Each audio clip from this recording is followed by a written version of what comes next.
Olá, telespectadores, sejam bem-vindos. Está começando mais um programa Ecologia em Ação. O tema de hoje é novamente a questão da água no município de Joinville.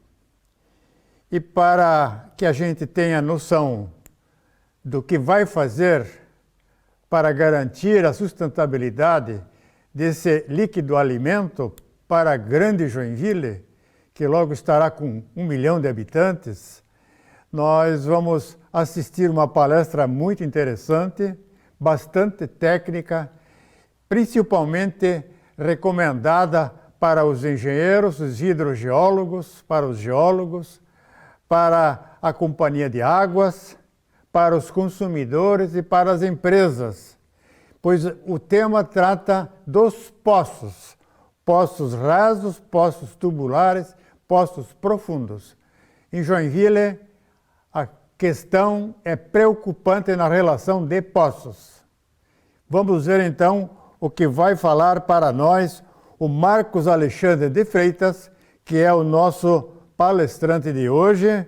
É uma reprise da palestra proferida no terceiro Fórum Joinvilense de Segurança Hídrica, uma iniciativa louvável da CIG com a CAGE, Companhia Águas de Joinville, e ele vai comentar dos resultados parciais dos levantamentos e mapas hidrológicos que estão sob sua coordenação, sendo realizados sob contrato com a Prefeitura de Joinville. Vamos então assistir o que nos vai falar o engenheiro Marcos, hidrogeólogo.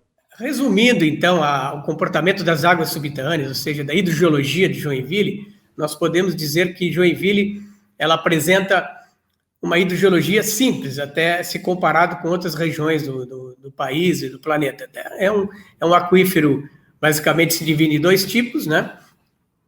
Vocês podem ver em verde o aquífero que a gente chama de fraturado ou fissural, e em azul os aquíferos granulares ou porosos. O aquífero granular, ele é um aquífero que a sua porosidade é intergrãos, né, intergranular, que é formado normalmente por sedimentos recentes, aluvionares, estuarinos, né, são rochas e sedimentos, rochas sedimentares mais antigas, mas principalmente esses sedimentos inconsolidados, que a gente vê nessas várzeas, essas grandes planícies, né, ocupando as entradas dos vales, né, e você pode ver aqui na fotografia essa rocha mais alterada também, lá no topo da serra, ela desenvolve um aquífero granular, né? Vocês podem ver a água vertendo aqui, pessoal captando água das nascentes, nesse mesmo tipo de aquífero, e aqui uma sondagem que nós fizemos mostrando um pouco de matéria orgânica e argila e areia, né? Mostrando o que representa esse tipo de aquífero granular.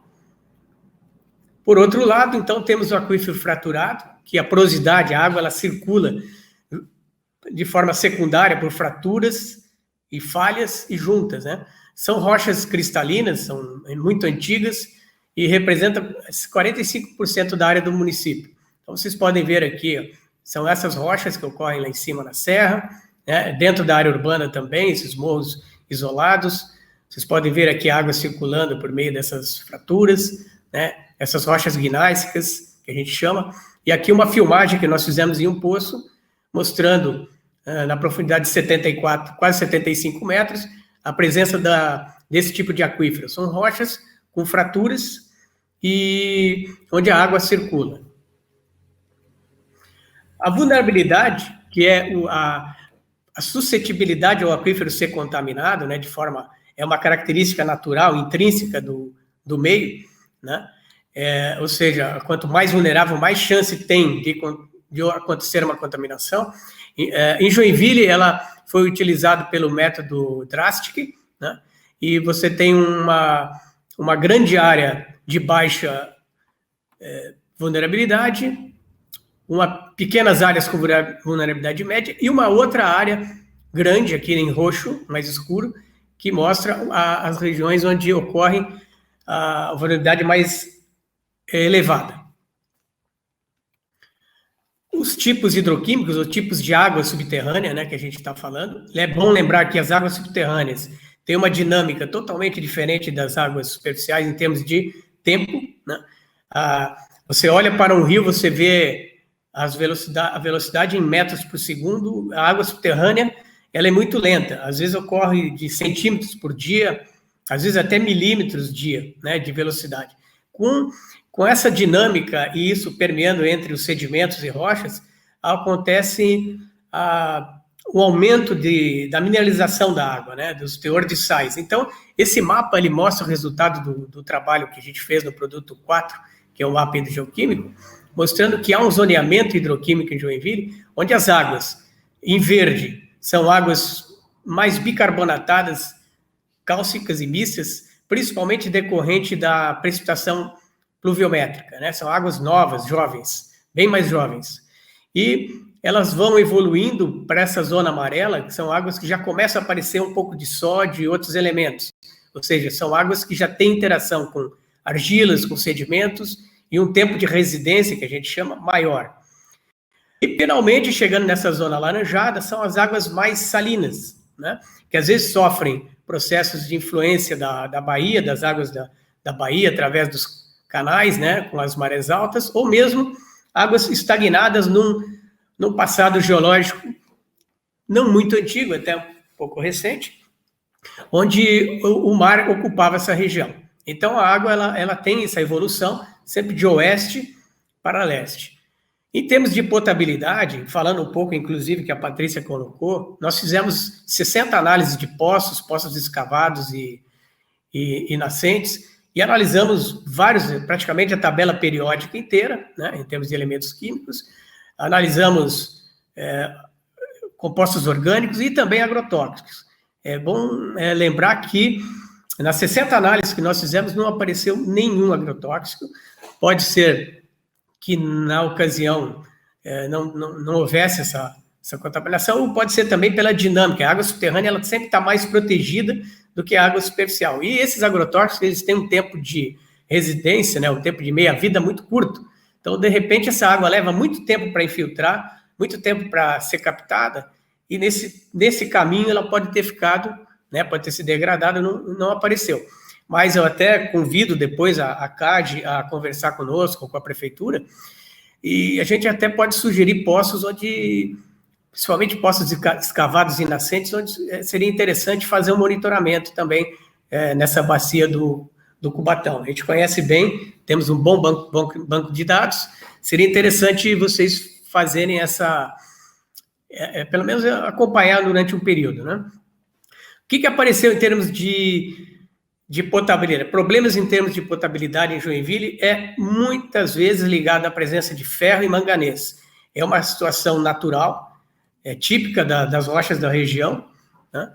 E normalmente ocorre associado ferro e manganês. O cloreto também aparece, sais muito elevados, principalmente nas zonas que foram ocupadas junto aos mangues ou às planícies próximas da Bahia, aparece bastante salinização, e também nessas áreas onde o canal entra com água salgada, alguns poços estão captando essa salinização.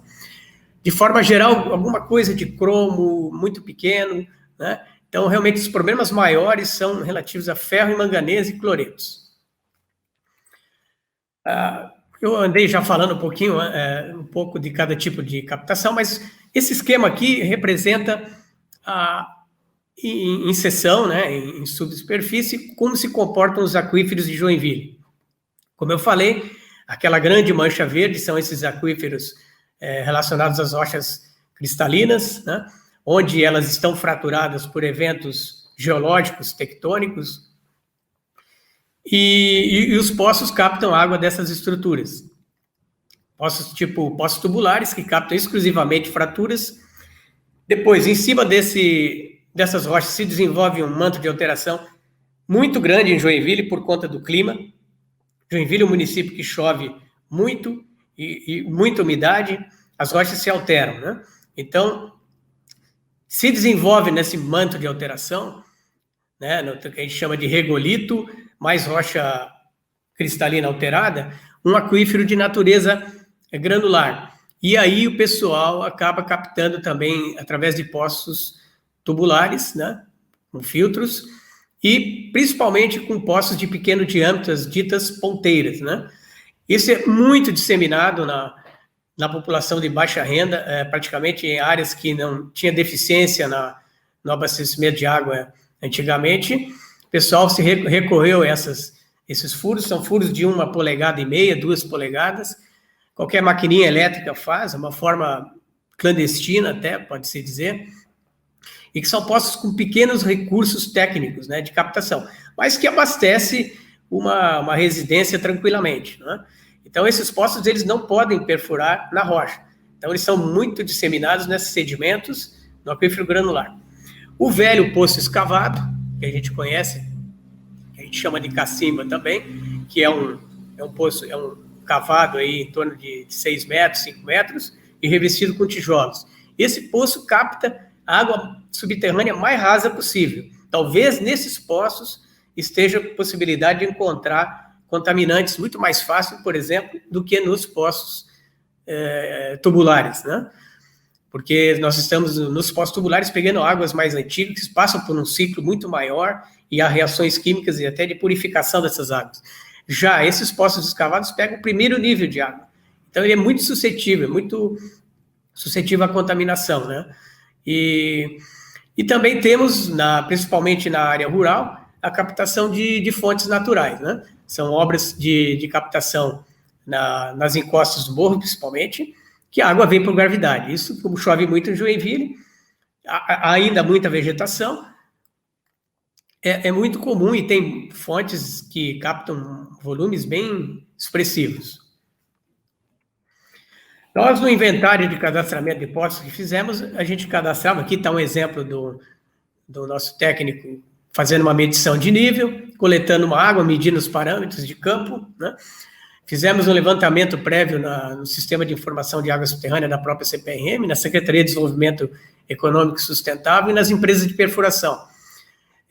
Com esses dados, nós fomos a campo, dividimos o município em áreas e cadastramos durante essa fase 379 pontos, né? Lá foram, como eu disse antes, medição de níveis, parâmetros físico-químicos, um pH, condutividade e temperatura e salinidade das águas, né? Dos poços que estavam em funcionamento.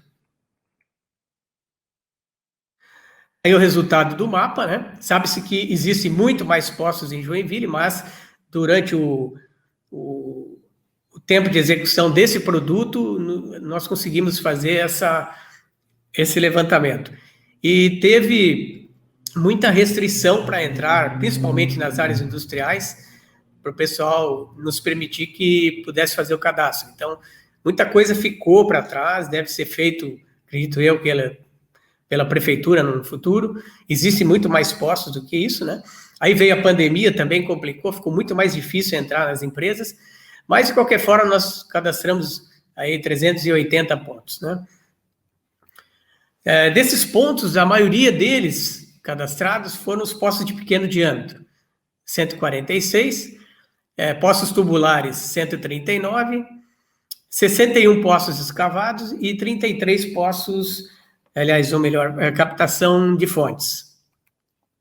A situação desses pontos, né, desses 379 pontos, a maioria deles estavam bombeando, né?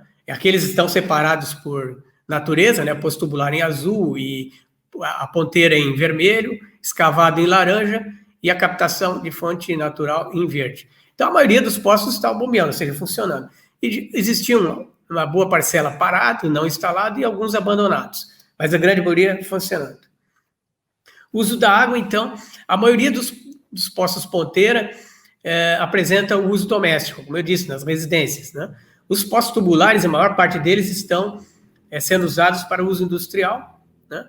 As nascentes também são, as captações de fonte natural são escavados, apresentam um uso doméstico grande, né? E uso múltiplo também. Múltiplo significa usa para irrigar uma horta, para lavagem de veículo, enfim, uso múltiplo, né? Em relação aos poços tubulares, é importante dizer que o aquífero em Joinville não é dos mais produtivos. Então, a maioria dos poços que a gente encontra em Joinville vão com vazões até 9, 10 mil litros por hora. Existem poços com maiores vazões? Existem, mas são casos anômalos, né, localizados. Existem poços de perto, quase 30 metros cúbicos hora, né? Mas a grande maioria está até entre 7, 8 mil litros por hora, né, 10 mil litros por hora. Temos de capacidade específica também, que é a vazão pelo rebaixamento. A produtividade também é pequena. Mas são poços que são utilizados. Atende basicamente uma indústria, um pequeno comércio, enfim, com pequenas atividades, ele é possível. Não são poços destinados a grande abastecimento, por exemplo.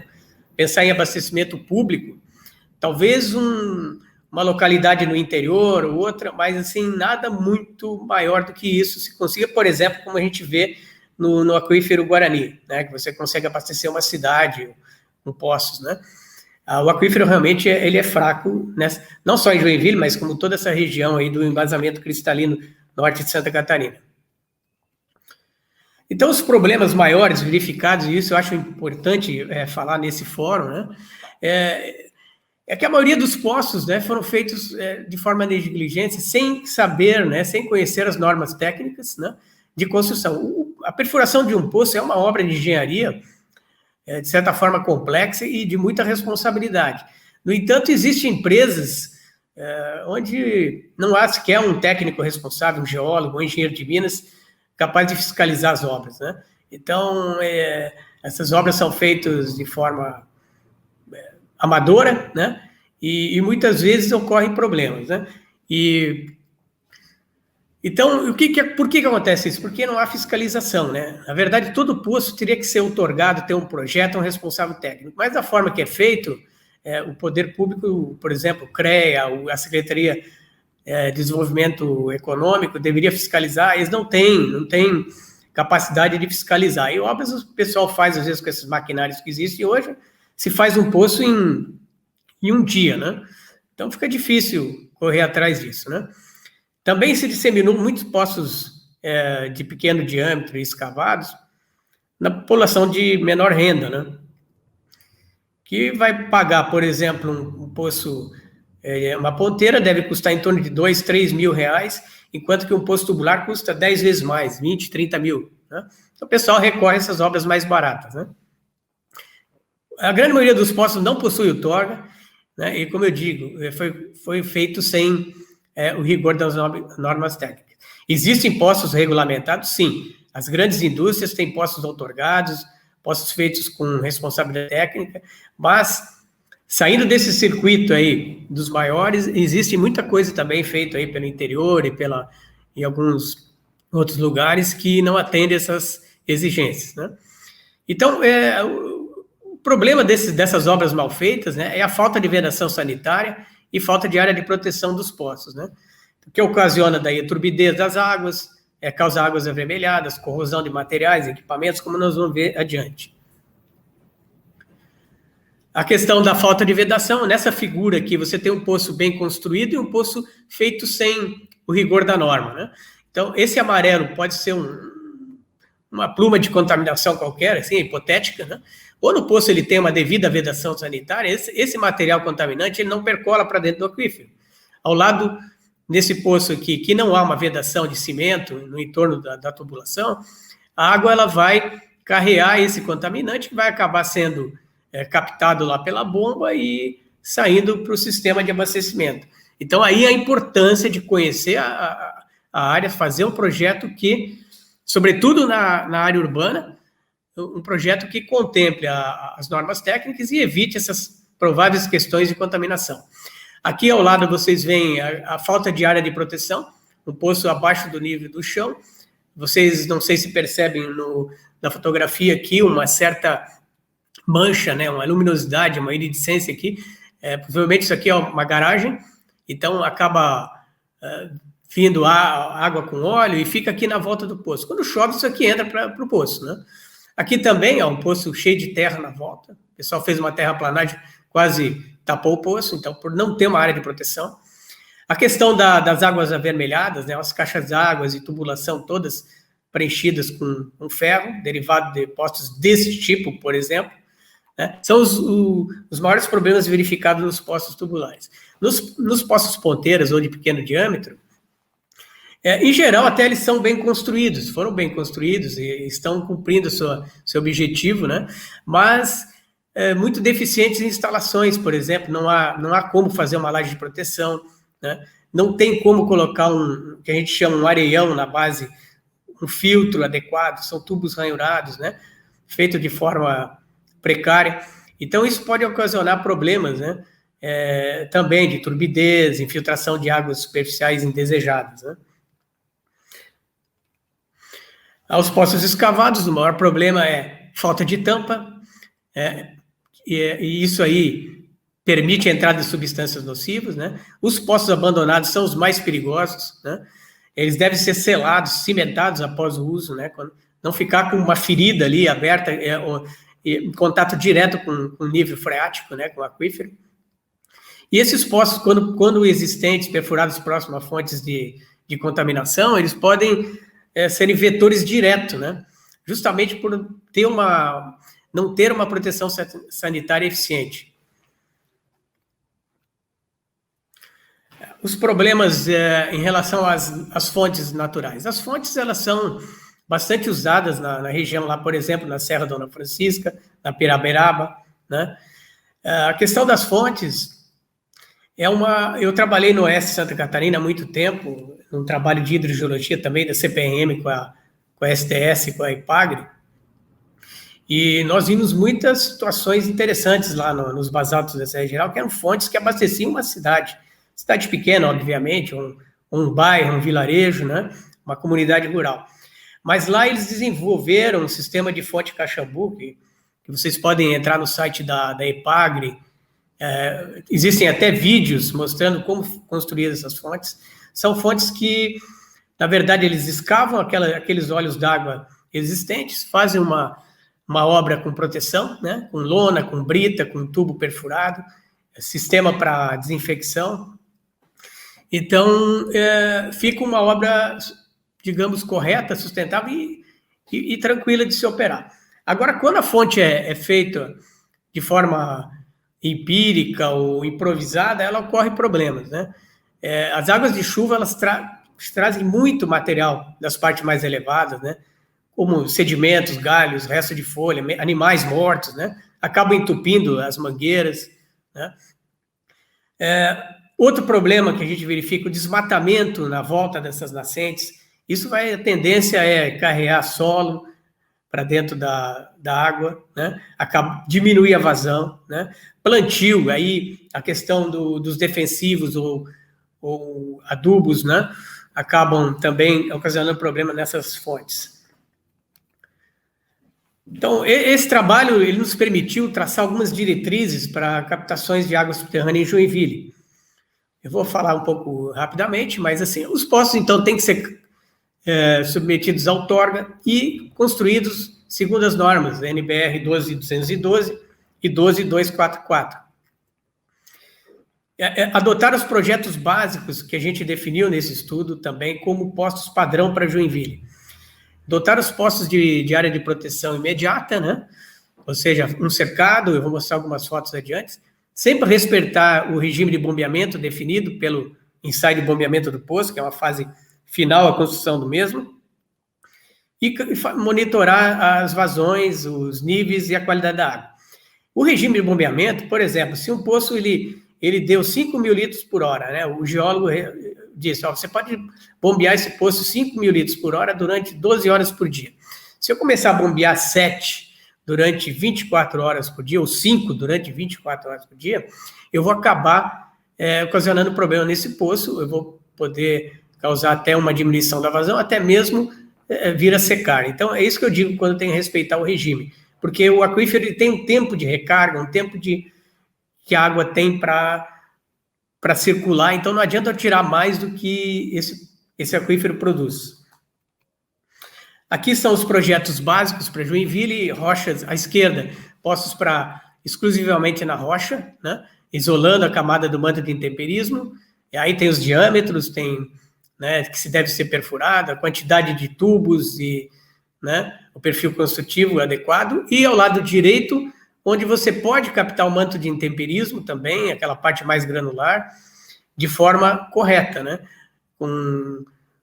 Com pré-filtros, com um tubo de recarga do pré-filtro, com centralizadores, enfim, são aspectos um pouco técnicos, mas que quem conhece um pouco de perfuração pega um perfil desse e ele pode, quando for fazer o poço, respeitar essas medidas, essas orientações, e vai ter um poço devidamente sustentável, né, de acordo com o tipo de aquífero de Joinville. E está dentro das normas, né, técnicas, ou seja, não é aquele poço de fundo de quintal feito por um prático, o cara que era caminhoneiro, viu que a máquina dava dinheiro, perfurar poço, compra uma máquina, né, e começa a perfurar, entendeu? Isso tem muito no Brasil, isso, né? A área de proteção é importante, um cercamento do poço, né, um abrigo para colocar o quadro de comando, dosador de cloro, né? Aqui, na boca do poço, é importante ter um hidrômetro para controlar a vazão que sai do poço, tubos para medição do nível, uma devida laje sanitária, torneiras para se fazer a coleta de água quando precisar fazer a monitoramento, ou mesmo para, de vez em quando, captar essa água para testar a potabilidade. Então, são coisas simples que devem ser feitas, né, tomadas como padrão na época da construção do poço e durante a sua operação. Nos poços de pequeno diâmetro ou ponteiras, né, o ideal seria não se perfurar mais esse tipo de poço, né, porque eles não respeitam normas ou regulamentações e não se tem muito recurso para dar um acabamento ideal a esses poços. Então, outorgar os existentes, né, equipar, então, esses poços, pelo menos com cloradores, com filtros, né, laje e abrigo de proteção, como, por exemplo, esse poço ao lado, que era numa indústria, uma pequena indústria, e que está bem, né, apesar de ser um poço de pequeno diâmetro, ele está bem, tem a sua casinha ali com o seu quadro de comando, clorador, que é muito importante, né, torneiras para coleta, ele está adequado, ele é um poço pequeno, mas ele tem muito mais adequação que muito poço tubular, né, de maior diâmetro. E também criar um sistema de monitoramento dessa qualidade, né. Água subterrânea você pode monitorar a cada 6 meses, a cada ano, que não há problema, não precisa ser mensal, né. Poços escavados, então, esses são os mais complicados, deveríamos desativar e cimentar os que estão precários, né. Caso o poço ainda é ativo ou usado como uma reserva estratégica, tem que se fazer a manutenção, a limpeza dele a cada 6 meses, desinfecção, né? Existem produtos e técnicas para isso, né? Até a gente criou uma cartilha dentro desse produto P3, que a prefeitura vai disponibilizar, que tem dicas de como limpar um poço, né? Fazer a desinfecção e também monitorar a qualidade, né? As fontes, então, tem que orientar a população para a melhoria do sistema, talvez usar a fonte Caxambu, como eu disse antes, né?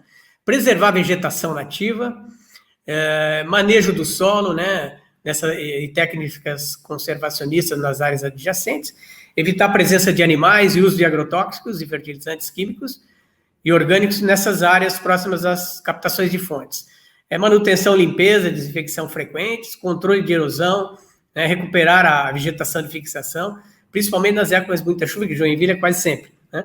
E uma educação ambiental para também, e monitoramento da qualidade, né? Da mesma forma. Então, o cadastramento, ele permitiu saber como as águas subterrâneas de Joinville estão sendo exploradas, de que forma elas estão sendo exploradas, de que meio, né? Que tipo de captação e o que está acontecendo em termos de exploração de água subterrânea, né? Gerou importante banco de dados que deve, né? Ele deve ser constantemente atualizado por vocês mesmos aí do município, né? Ele forneceu subsídios técnicos científicos para os estudos hidrogeológicos de maior detalhe, né? Nossos, dentro do contrato, e posteriores, caso queiram dar continuidade, né? Destaco aqui que muitos poços ficaram para trás por não se permitirem entrar nas propriedades, né? Mas, de forma geral, houve muita colaboração dos proprietários. E também, eu acho que deva ser ainda incrementar a fiscalização de perfuração, monitorar sempre, né, qualidade e quantidade, ter maior cuidado com os poços abandonados e desativados, orientar a população, né, em campanhas de educação ambiental, né, fomentar o reuso de águas e e captação de águas de chuva. Eu vi esse caso muito comum em Joinville, muitas indústrias com telhados enormes já reservando essas águas de chuva, já que chove tanto, né? Às vezes não precisa nem fazer obra, gastar com obra de captação subterrânea, enquanto existe muita chuva, né, no município. Como vocês viram, a situação de poços em Joinville é preocupante, não existem normas, existe assim muita gambiarra, licenciamento ambiental poucos estão fazendo, tem o problema da outorga desses poços e o Marcos Alexandre Freitas nos alertou sobre esse trabalho e em breve vai apresentar o relatório total quando estiver concluído pela Prefeitura Municipal de Joinville. Bom investimento, parabéns ao prefeito Adriano. Até o próximo programa Ecologia em Ação.